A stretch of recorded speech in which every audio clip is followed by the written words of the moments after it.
Hello guys, আজকে আবার একটা নতুন ভিডিও নিয়ে চলে এসেছি। তো চলো শুরু করি।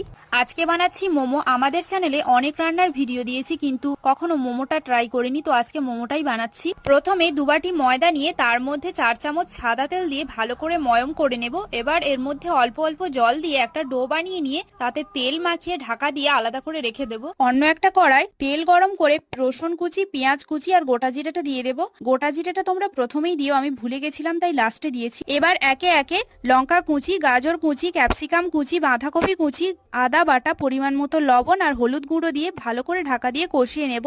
তোমাদের কাছে আরো সবজি থাকলে অবশ্যই দেবে। এবার ঢাকা খুলে সয়া সস, ভিনিগার, গরম মশলার গুঁড়ো আর ধনেপাতা কুচি দিয়ে নাড়িয়ে চাড়িয়ে নামিয়ে নিতে হবে। এবার ডো থেকে ছোট ছোট লেচি কেটে পাতলা করে বেলে তার মধ্যে পুর ভরে যে কোনো মোমোর শেপ দিয়ে নেবে। এখানে আমি যেটা সহজ হয় সেটাই চেষ্টা করেছি। এবার হাঁড়িতে জল দিয়ে গরম করে নিচ্ছি আর একটা ঝাঁঝরিতে তেল মাখিয়ে নিচ্ছি। দেখো মোমোগুলো ভাপিয়ে নিয়েছি আর পুর